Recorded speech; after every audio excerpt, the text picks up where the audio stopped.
안녕하세요. 은빛 이야기입니다. 오늘도 귀 우려주셔서 감사합니다. 그럼 오늘 이야기 바로 시작합니다. 안녕하세요. 저는 염색골에서 물감과 실을 다루는 가은이라고 합니다. 염색골은 한양 성박 작은 마을이었죠. 아침이면 물레소리와 빨래방망이 소리가 골목마다 울려 퍼지는 곳이었습니다. 저는 그곳에서 할머니에게 배운 염색 기술로 조용히 살아가고 있었어요. 손님이 가져온 천을 물에 담그고 색을 입히고 햇볕에 말리는 일, 그게 제 하루의 전부였습니다.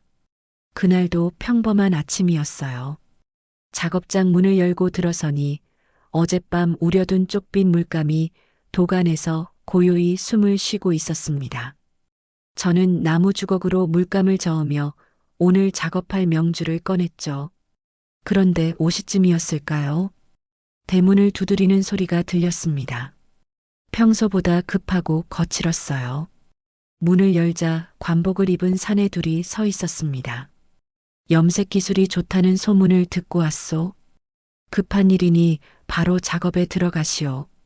사내가 내민 보자기를 풀자 고운 비단필이 드러났습니다. 왕실에서 쓸 옷감이라고 했어요. 궁중 의복을 만들 천인데 염색이 급히 필요하다는 말이었죠. 저는 천을 받아들며 고개를 끄덕였습니다. 언제까지 필요하십니까? 사흘 안에 완성하시오. 색은 진홍빛으로. 사내들은 그 말만 남기고 떠났습니다. 저는 비단을 펼쳐 살폴 들여다봤어요. 결이 고르고 빛이 고왔습니다. 그런데 묘했죠. 천을 만지는 순간 손끝에서 미묘한 떨림이 느껴졌거든요. 저는 물독에 천을 담갔습니다. 그 순간이었어요. 물속에서 비단이 미세하게 떨리는 게 보였습니다. 색을 먹는 속도가 불규칙했어요. 마치 천 자체가 무언가를 거부하는 것 같았죠. 할머니는 늘 말씀하셨습니다. 색은 거짓말을 하지 않는다고요. 천이 품은 이야기를 물감이 다 드러낸다고 했죠. 그날 저는 처음으로 그 말의 의미를 알았습니다. 비단에서 이상한 냄새가 났거든요. 염료도 아니고 곰팡이도 아니었어요. 그건 두려움의 냄새였습니다. 누군가의 땀과 떨림이 섬유 사이에 배어 있었죠. 저는 천을 물에서 꺼내 다시 들여다봤습니다. 그리고 알았어요. 이 의뢰가 단순한 작업이 아니라는 걸요. 이 비단 한 필이 제 평범했던 삶을 송두리째 바꿔놓을 거라는 걸 그때는 몰랐습니다. 의복을 완성해 관가에 전달한 건 사흘째 되는 날 저녁이었습니다. 관복을 입은 사내가 천을 받아들고 꼼꼼히 살펴봤어요. 진홍빛이 고르게 배어 있었고 결에 주름 하나 없이 깨끗했죠. 잘했소. 대궐에 바로 보내겠소. 사내는 그렇게 말하고 떠났습니다. 저는 그제야 긴장이 풀려 작업장 마루에 주저앉았어요. 사흘밤을 꼬박 세워 작업한 탓에 온몸이 천근만근이었죠. 그런데 이튿날 아침 염색골이 발칵 뒤집혔습니다. 새벽부터 포졸들이 몰려들었어요. 말발굽 소리와 고함이 골목을 가득 채웠죠. 저는 작업장 문을 열고 밖을 내다봤습니다. 마을 어귀에서 사람들이 웅성거리고 있었어요. 무슨 일이에요? 옆집 안악에게 물었습니다. 그녀는 창백한 얼굴로 고개를 저었어요. 김 노장이 끌려갔어요. 영모에 연루됐다고. 김 노장. 염색골에서 30년 넘게 천을 다뤄온 분이었습니다. 마을 사람들은 모두 그분을 스승처럼 따랐죠. 제 할머니와도 절친한 사이였어요. 영모라니 말이 안 됐습니다. 저는 서둘러 김 노장의 작업장으로 달려갔습니다. 문은 이미 봉해져 있었고 포졸 둘이 지키고 서 있었어요. 마당에는 물감 독들이 깨져 있었고 염색한 천들이 흙바닥에 나뒹굴었죠. 무슨 일로 저러십니까? 포졸 하나가 차갑게 대꾸했습니다. 대궐에 바친 의복에서 이상한 글귀가 발견됐소. 역적의 표식이라오. 심장이 철렁 내려앉았습니다. 대궐에 바친 의복. 그건 제가 염색한 천이었거든요. 저는 그날 밤 잠을 이룰 수 없었습니다. 머릿속으로 작업 과정을 되짚어 봤어요. 비단을 물에 담그고 염료를 입히고 말리는 과정. 분명 이상한 점은 없었습니다. 그런데 글기라니요. 다음 날 새벽 저는 작업장에 남아있던 염료독을 다시 열어봤습니다. 진홍빛 물감이 고요히 가라앉아 있었죠. 나무 주걱으로 저어보니 바닥에서 뭔가 걸렸어요. 천 조각이었습니다. 손톱만 한 크기에 이미 염색이 된 천이었죠. 누군가 일부러 물감 속에 넣어둔 거였어요. 이 천 조각이 비단과 섞이면서 글귀처럼 보이는 얼룩을 만들었을 겁니다. 등골이 서늘해졌습니다. 이건 조작이었어요. 누군가 일부러 역모의 증거를 만들어낸 거였죠. 그리고 그 증거는 제 손을 거쳐 대궐로 들어갔습니다. 저는 천 조각을 손에 쥔 채 멍하니 앉아 있었어요. 이걸 말해야 할까요? 관가에 가서 조작된 증거라고 밝혀야 할까요?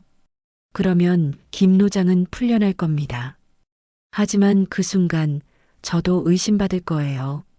왜 하필 제 작업장 물감독에 천 조각이 있었는지, 왜 저는 미리 눈치채지 못했는지 추궁당할 겁니다. 자칫하면 저까지 역모에 연루될 수 있었죠. 침묵하면 안전했습니다. 아무것도 모른 척하면 제 삶은 예전처럼 흘러갈 거예요. 하지만 김 노장은요. 죄 없는 그분은 어떻게 되는 걸까요? 저는 천 조각을 치맛자락 안에 감췄습니다. 아직 결정하지 못했거든요. 말을 하면 모두를 적으로 돌리게 될 텐데 과연 제가 그럴 용기가 있을까요? 그날 밤 작업장 창밖에서 인기척이 들렸습니다. 누군가 지켜보고 있었어요. 사흘째 되는 날 오후 낯선 남자가 작업장 문을 열고 들어왔습니다. 관복도 아니고 그렇다고 평민의 옷차림도 아니었어요. 회색빛 도포에 갓을 눌러 쓴 모습이 어딘가 애매했죠. 30 중반쯤 되어 보이는 나이에 표정은 물처럼 잔잔했습니다. 염색일을 하신다면서요? 그가 물었습니다. 목소리는 낮고 차분했어요. 저는 손에 쥔 배틀 북을 내려놓고 일어섰죠. 그렇습니다. 무엇을 도와드릴까요? 관가에서 나온 설이 강연이라고 하오. 며칠 전 일에 대해 몇 가지 여쭙고자 해서. 설이 관청에서 잡무를 보는 하급 관리였습니다. 그런데 이상했어요. 보통 서리들은 여럿이 몰려다니며 시끄럽게 일을 처리하거든요. 그런데 이 사람은 혼자였고 목소리도 낮았죠. 김 노장에 대해 아시오? 강연히 물었습니다. 저는 고개를 끄덕였어요. 마을 어른이십니다. 오래 알고 지냈죠. 그분이 염색한 천에서 역모의 표식이 나왔소. 혹시 이상한 점을 본 적 있소? 저는 잠시 망설였습니다. 치맛자락 안에 숨겨둔 천 조각이 무겁게 느껴졌어요. 말해야 할까요? 아니면 계속 숨겨야 할까요? 특별한 건 못 봤습니다. 거짓말이 입에서 나왔습니다. 강현은 제 얼굴을 잠시 바라보더니 고개를 끄덕였어요. 그러시오. 그런데 한 가지 궁금한 게 있어. 그가 작업대 위에 놓인 바늘을 집어들었습니다. 빛에 비춰 살피더니 다시 제게로 시선을 돌렸죠. 이 바늘질 누구에게 배웠소? 뜬금없는 질문이었습니다. 저는 어리둥절해서 대답했어요. 할머니에게 배웠습니다. 손놀림을 보니 꽤 오래 하셨겠소. 천을 다루는 솜씨가 예사롭지 않소.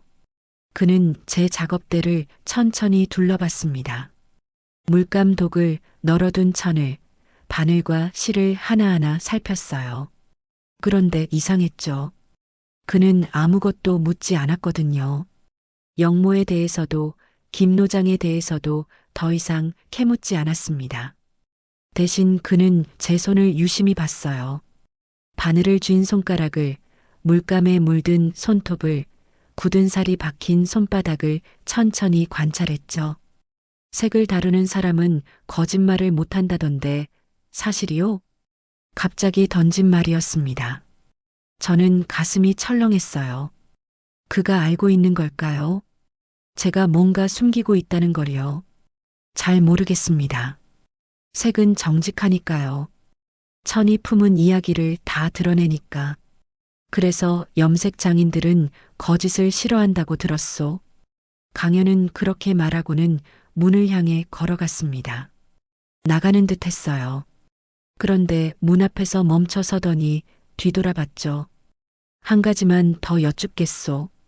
며칠 전 작업하실 때 물감 도간에 다른 게 섞인 적은 없었소? 심장이 쿵 하고 내려앉았습니다. 그는 알고 있었어요. 아니, 적어도 의심하고 있었죠. 저는 목구멍이 바짝 말랐지만 애써 태어난 척 했습니다. 기억나지 않습니다. 강현은 잠시 저를 바라봤습니다. 그의 눈빛은 여전히 잔잔했지만 그 안에 뭔가 날카로운 게 숨어 있었어요. 칼날 같은 예리함이었죠. 그러시오. 혹시 생각나는 게 있으면 광가로 알려주시오. 그는 그렇게 말하고 나갔습니다. 저는 그의 뒷모습을 멍하니 바라봤어요. 단순한 서리가 아니었습니다. 그는 뭔가 더 큰 권한을 가진 사람이었어요. 아마도 왕명으로 움직이는 비밀 감찰이 아닐까요? 그리고 그는 저를 의심하고 있었습니다. 이제 침묵으로는 안전할 수 없었어요. 강현이라는 남자는 끝까지 파고들 사람이었죠. 밤이 되자 작업장은 고요했습니다. 하지만 저는 알았어요.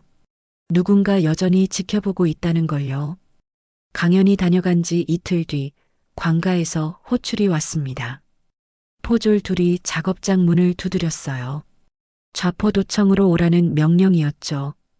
저는 손에 쥔 바늘을 내려놓고 그들을 따라 나섰습니다. 마을 사람들이 골목 어귀에서 수군거리는 게 보였어요. 좌포도청은 염색골에서 한시진 거리에 있었습니다. 높은 담장과 붉은 기와가 위압적이었어요. 포졸들이 저를 안으로 이끌었죠. 마당을 가로질러 본청 건물로 들어갔습니다. 대청마루에 한 사내가 앉아 있었어요. 50 중반쯤 되어 보이는 나이에 관복이 화려했습니다. 좌포도대장 민겸수였죠. 그의 얼굴은 살이 쪄서 둥글었지만 눈빛만큼은 차가웠어요. 내가 염색골의 가은이라는 계집이냐? 반말이었습니다. 저는 무릎을 꿇고 고개를 숙였어요. 그렇습니다. 고개를 들어라. 얼굴을 봐야지. 저는 천천히 고개를 들었습니다. 민겸수는 저를 위아래로 훑어봤어요.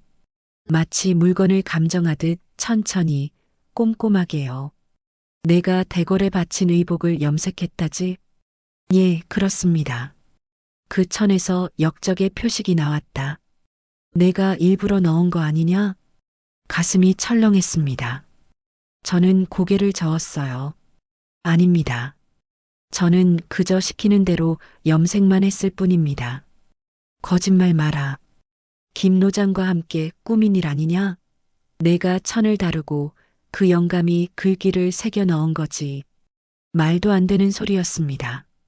김 노장은 그런 분이 아니었거든요. 저는 다시 고개를 저었죠. 아닙니다. 김 노장께서는 영모와 아무 관련이 없으십니다. 민겸수의 얼굴이 일그러졌습니다. 그는 상위에 붓을 집어던졌어요. 붓이 제 앞에 떨어졌죠. 계집의 입이 너무 가볍구나. 내가 뭘 안다고 함부로 짓거리느냐? 저는 그저 사실을 말씀드릴 뿐입니다. 사실? 내 눈에 보이는 게 사실이냐? 계집의 눈썰미가 나라를 흔든다는 게 말이 되느냐? 그의 목소리는 점점 커졌습니다. 대청마루가 울릴 정도였어요. 이 나라에서 영모는 삼족을 멸하는 죄다. 내가 입을 다물지 않으면 내 식구도 무사하지 못할 게다. 협박이었습니다. 노골적이고 비열한 협박이었죠. 저는 입술을 깨물었어요. 손톱이 손바닥에 박혔지만 아픔을 느끼지 못했습니다. 여기 자백서가 있다. 내가 김노장과 함께 역모를 꾸몄다고 적혀 있지. 여기에 도장만 찍으면 된다. 민겸수가 종이 한 장을 내밀었습니다. 저는 그 종이를 내려다봤어요. 글자가 빼곡히 적혀 있었지만 단 한 글자도 사실이 아니었습니다. 도장을 찍으시오. 그러면 내 목숨은 살려주마. 저는 고개를 들어 민겸수를 똑바로 봤습니다. 그의 눈에는 탐욕과 비열함이 가득했어요. 이 사람은 진실 따위 관심 없었습니다. 그저 사건을 빨리 마무리하고 싶을 뿐이었죠. 거짓을 자백할 수는 없습니다. 그 말이 입 밖으로 나왔습니다. 민겸수의 얼굴이 붉게 달아올랐어요. 이 계집이 끝까지. 그는 상을 발로 걷어찼습니다. 벼루와 붓이 바닥에 나뒹굴었죠. 먹물이 마루에 번졌어요. 끌어내라. 곤장 20대를 치고 옥에 가두어라. 포졸들이 저를 붙잡았습니다. 마당으로 끌려나갔어요. 곤장은 생각보다 아팠습니다. 등과 허벅지에 불이 붙은 것 같았죠. 하지만 저는 소리내지 않았습니다. 옥에 갇힌 밤, 저는 치맛자락에서 바늘을 꺼냈습니다. 할머니가 물려주신 바늘이었어요. 평생 함께해온 바늘이었죠. 저는 그 바늘을 두 손으로 꺾었습니다. 딱 하는 소리와 함께 바늘이 부러졌어요. 장인을 구할 방법은 사라진 것 같았습니다. 제 힘으로는 아무것도 할 수 없었죠. 어둠 속에서 저는 부러진 바늘을 쥔 채 웅크렸습니다. 차가운 바닥이 온몸을 파고들었어요. 옥에 갇힌 지 사흘째 되는 날, 작은 보따리 하나가 들어왔습니다. 간수가 창살 사이로 밀어 넣었어요. 옆집 안악이 보낸 거라고 했죠. 보따리를 풀자 마른 나물과 옷가지가 나왔습니다. 그리고 그 속에서 낡은 천 조각 하나가 모습을 드러냈어요. 저는 그 천을 집어들었습니다. 손끝에서 익숙한 감촉이 느껴졌죠. 이건 어머니의 것이었어요. 어머니가 세상을 떠나기 전까지 간직하던 비단 조각이었습니다. 어머니는 저를 낳고 얼마 못 가 돌아가셨어요. 그래서 저는 어머니 얼굴도 제대로 기억하지 못했죠. 다만 할머니가 가끔 들려주시던 이야기로만 어머니를 알았습니다. 어머니도 염색일을 했다고 했어요. 할머니보다 솜씨가 뛰어났다고 했죠. 색을 다루는 손길이 신의 경지였다고요. 저는 촛불을 가까이 당겨 천을 들여다봤습니다. 빛에 비추니 미세한 바늘땀이 보였어요. 처음에는 단순한 장식인 줄 알았습니다. 그런데 자세히 보니 바늘땀이 일정한 간격을 이루고 있었어요. 긴 땀, 짧은 땀, 엇갈린 땀. 마치 어떤 규칙을 따르는 것 같았죠. 저는 손가락으로 바늘땀을 하나하나 더듬어 봤습니다. 그리고 깨달았어요.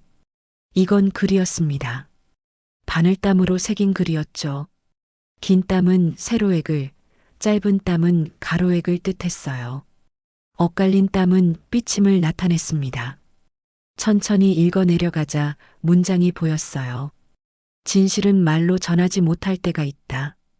그럴 때는 바늘로 적는다. 가슴이 뛰었습니다. 어머니가 남긴 메시지였어요. 어머니도 말하지 못하는 진실이 있었던 걸까요? 그래서 이런 방법을 만든 걸까요? 저는 천을 다시 펼쳐 살폈습니다. 뒷면에도 바늘땀이 있었어요. 이번에는 더 복잡한 문장이었죠. 색은 거짓말을 못한다. 천이 기억한다. 물감이 증언한다. 할머니가 늘 하시던 말과 똑같았습니다. 어머니에게서 배운 말이었던 거예요. 그리고 이제 그 의미를 알 것 같았습니다. 저는 부러진 바늘 조각을 꺼냈습니다. 반으로 꺾였지만 끝은 여전히 날카로웠어요. 옷자락을 찢어 작은 천 조각을 만들었죠. 그리고 바늘을 천에 꽂기 시작했습니다. 긴 땀, 짧은 땀, 엇갈린 땀. 제가 본 것들을, 알게 된 것들을 하나하나 새겨 넣었어요. 물감 독 속의 천 조각을, 강연의 날카로운 눈빛을, 민겸수의 협박을 모두 바늘땀으로 기록했습니다. 밤이 깊어갈수록 바늘땀은 늘어났습니다. 손가락이 아팠지만 멈추지 않았어요. 이건 제가 할 수 있는 유일한 저항이었거든요. 어머니가 그랬듯이 저도 바늘 끝으로 말하기로 했습니다. 목소리가 닿지 않는 곳에 진실을 전할 것이었죠. 새벽이 되자 천 조각은 빼곡한 바늘땀으로 가득 찼습니다. 저는 그걸 소중히 접어 옷깃 안에 감췄어요. 이제 누군가 이걸 읽어줄 사람만 있으면 됐습니다. 옥에 갇힌 지 닷새째 되는 밤 강연이 찾아왔습니다. 간수가 문을 열고 글을 드렸어요. 강연은 여전히 회색 도포를 입고 있었죠. 촛불을 들고 천천히 안으로 들어왔습니다. 혼자 오셨습니까? 제가 물었습니다. 강연은 고개를 끄덕이며 제 앞에 앉았어요. 당신이 숨긴 게 있다는 건 처음부터 알았소. 그의 목소리는 여전히 낮고 차분했습니다. 저는 아무 말도 하지 않았죠. 하지만 억지로 캐내고 싶지 않았소. 당신이 스스로 말할 때까지 기다리려 했소. 강연이 품에서 뭔가를 꺼냈습니다. 작은 천 조각이었어요. 제가 바늘땀으로 새긴 천이었죠. 언제 가져간 걸까요? 이걸 보고 확신했소. 당신은 진실을 알고 있다는 걸. 그는 천을 펼쳐 보였습니다. 촛불에 비친 바늘땀이 선명했어요. 나는 단순한 서리가 아니오. 왕께서 특별히 보내신 암행어사요. 조정 안팎의 부정을 감찰하는 게 내 임무지. 암행어사. 그렇다면 처음부터 이 사건을 조사하러 온 거였군요. 저는 천천히 고개를 들어 글을 봤습니다. 민겸수는 과거에도 비슷한 일을 저질렀소. 죄 없는 사람을 영모로 몰아 재산을 빼앗았지. 3번이나 그랬소. 강연의 목소리에 차가운 분노가 배어 있었습니다. 하지만 증거가 없었소. 모두 교묘하게 조작돼 있었거든. 이번에도 마찬가지였소. 김노장을 역적으로 만들고 그 집안의 땅을 빼앗으려 한 거요. 저는 옷깃에서 숨겨뒀던 천 조각을 꺼냈습니다. 물감 독에서 발견한 그 천이었어요. 강연에게 내밀었죠. 이게 증거입니다. 누군가 일부러 물감 속에 넣어뒀어요. 비단과 섞여 영모의 글귀처럼 보이게 만든 거죠. 강연이 천을 받아들었습니다. 빛에 비춰 살피더니 천천히 고개를 끄덕였어요. 이것만으로는 부족하오. 민겸수는 교활한 자요. 증거를 부인하고 오히려 당신을 모함할 거요. 그럼 어떻게 해야 합니까? 왕께 직접 고하는 수밖에 없소. 하지만 왕께 닿으려면 특별한 방법이 필요하오. 강연이 저를 똑바로 봤습니다. 그의 눈빛에 결연함이 담겨 있었어요. 색으로 쓴 고발장을 만드시오. 당신이 할 수 있는 방법으로요. 색으로 쓴 고발장. 염색과 바늘땀으로 진실을 기록하는 거였죠. 저는 천천히 고개를 끄덕였습니다. 얼마나 시간이 필요하오? 사흘이면 됩니다. 좋소. 내가 필요한 물품을 들여보내겠소.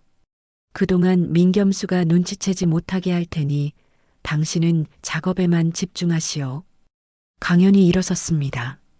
문을 향해 걸어가다가 잠시 멈춰 섰어요.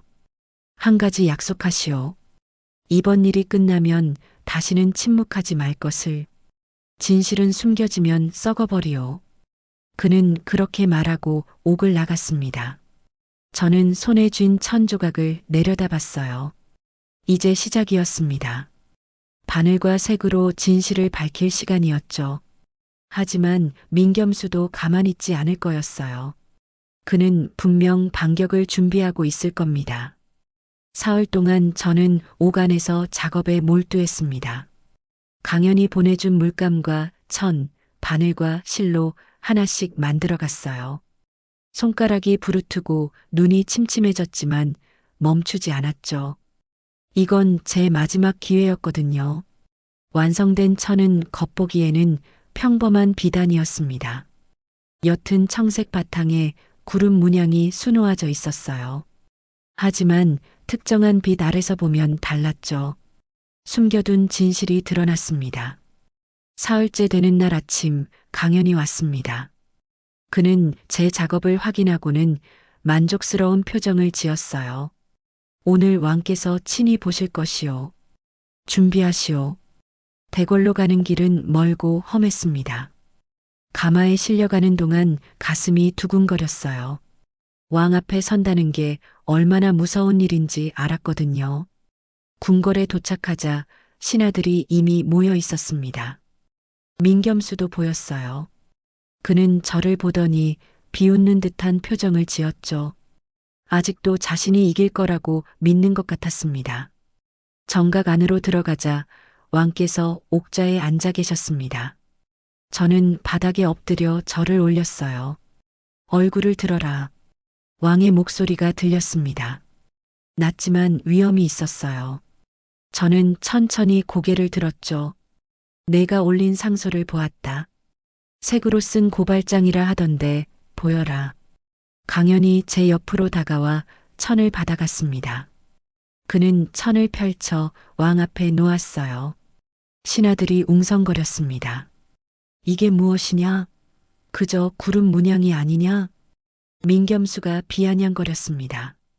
강연은 침착하게 대답했어요. 촛불을 가까이 가져오시옵소서. 내시가 촛불을 천 가까이 댔습니다. 그 순간 신기한 일이 벌어졌어요. 옅은 청색 사이로 붉은 글씨가 떠올랐습니다. 민겸수가 물감독에 천 조각을 넣었다. 영모의 증거를 조작했다. 정각 안이 술렁거렸습니다. 왕께서도 몸을 앞으로 기울여 천을 살폈어요. 이게 어찌 된 일이냐? 강연히 설명했습니다. 특수한 염료를 섞어 만든 것입니다. 평소에는 보이지 않지만 열을 받으면 드러나는 색이 옵니다. 염색 장인만이 할 수 있는 기술이지요. 저는 입을 열었습니다. 목소리가 떨렸지만 또박또박 말했어요. 전하, 제가 직접 보았습니다. 물감 도간에 누군가 천 조각을 넣어뒀습니다. 그게 비단과 섞이면서 글귀처럼 보이게 된 것입니다. 옥깃에서 그 천 조각을 꺼내 올렸습니다. 강연히 받아 왕께 전했어요. 왕께서 천 조각을 살피시더니 민겸수를 바라봤습니다. 민겸수, 내게 할 말이 있느냐? 민겸수의 얼굴이 창백해졌습니다. 그는 무릎을 꿇었어요. 전하, 이는 모함이옵니다. 한낱 염색 계집의 말을 어찌 믿으시옵니까? 한낱 계집의 말이라도 증거가 있으면 믿어야 하지 않겠느냐? 왕의 목소리는 차가웠습니다. 강연히 또 다른 문서를 올렸습니다. 전하, 민겸수는 과거에도 세 차례 비슷한 수법으로 무고한 백성을 역적으로 몰았습니다. 이 기록이 그 증거이옵니다. 왕께서 문서를 펼쳐보셨습니다. 오래 읽으시더니 한숨을 내쉬셨어요. 민겸수, 내 죄를 알겠느냐? 민겸수는 땅에 머리를 박았습니다. 더 이상 변명하지 않았어요. 관직을 내려놓고 고향으로 돌아가거라. 다시는 한양 땅을 밟지 마라. 왕의 명이었습니다. 민겸수는 비틀거리며 정각을 나갔어요. 그의 뒷모습은 초라했습니다. 김노장을 즉시 석방하라. 그리고 빼앗긴 재산을 모두 돌려주도록 하라. 왕께서 명을 내리셨습니다. 신하들이 일제히 절을 올렸죠. 염색장인 가은. 왕께서 저를 부르셨습니다. 저는 다시 엎드렸어요. 내 용기를 치하한다. 앞으로도 진실을 밝히는 일에 힘쓰거라. 황송하옵니다, 전하. 정각을 나오는 길 햇살이 눈부셨습니다. 강연히 제 옆을 걸으며 말했어요. 잘하셨소. 저는 고개를 끄덕였습니다. 이제 김노장을 만나러 가야 했어요. 그분께 모든 걸 말씀드려야 했죠. 하지만 한편으로는 불안했습니다. 민겸수가 정말 순순히 물러날까요? 그의 눈빛에 담긴 원한이 자꾸 떠올랐거든요. 대궐을 나온 지 사흘 뒤 저는 염색골로 돌아왔습니다. 마을 어귀에 들어서자 사람들이 몰려 나왔어요. 김 노장도 보였습니다. 그분은 제 손을 꼭 잡으셨죠. 고맙네. 자네가 아니었으면 나는 역적으로 죽을 뻔했어. 저는 고개를 저었습니다. 제가 한 건 아무것도 없습니다. 그저 본 것을 말했을 뿐이에요. 하지만 김 노장은 계속 고개를 숙이셨어요. 마을 사람들도 하나둘 다가와 인사를 건넸습니다. 저는 그제야 돌아왔다는 실감이 났죠. 작업장은 예전 그대로였습니다. 물감 독이 그대로 있었고 배틀도 그 자리에 있었어요. 저는 먼지를 털어내고 천천히 자리를 정리했습니다. 일주일쯤 지났을까요? 강연이 찾아왔습니다. 그는 여전히 회색 도포를 입고 있었어요. 떠나시는 건가요? 제가 물었습니다. 강연은 고개를 끄덕였죠. 또 다른 곳에서 일이 생겼소. 나는 이름 없는 서리로 살아야 하오. 그게 내 운명이니까. 그는 품에서 비단 한 필을 꺼냈습니다. 제가 만든 천이었어요. 이걸 입고 다니겠소. 당신이 만든 비단이니 민심을 살피는데 도움이 될 것 같아서 저는 그 비단을 바라봤습니다. 옅은 쪽빛이 고왔어요. 부디 조심하십시오. 당신도 마찬가지요. 앞으로도 진실을 말하는 일을 멈추지 마시오. 강연은 그렇게 말하고 떠났습니다. 저는 그의 뒷모습을 바라봤어요. 언젠가 다시 만날 수 있을까요? 그날 이후 저는 다시 염색일을 시작했습니다. 물감을 우리고 천을 담그고 햇볕에 말렸어요. 평범한 일상이 돌아왔죠. 하지만 예전과는 달랐습니다. 이제 저는 알았거든요. 작은 바늘 하나로도 세상을 바꿀 수 있다는 걸요. 가끔 손님들이 물었습니다. 대궐에 다녀온 이야기를요. 저는 그저 웃으며 대답했어요. 별거 아니었어요. 그저 제 일을 했을 뿐이죠. 하지만 마음속으로는 알았습니다. 그 일이 얼마나 큰 의미였는지를요. 어느 날 저녁 작업을 마치고 마루에 앉아 있었습니다. 노을이 염색골을 물들이고 있었어요. 붉은 빛이 천천히 퍼져나갔죠. 저는 손에 쥔 바늘을 내려다봤습니다. 새로 만든 바늘이었어요. 할머니가 물려주신 것만큼 단단하고 날카로웠죠. 사람들은 모릅니다. 조선을 바꾼 건 칼이 아니라 바늘이었다는 걸요. 권력을 움직인 건 힘이 아니라 진실이었다는 걸요. 그리고 그 진실은 때로 색으로, 때로 바늘땀으로 전해진다는 것도요. 저는 바늘을 천에 꽂았습니다.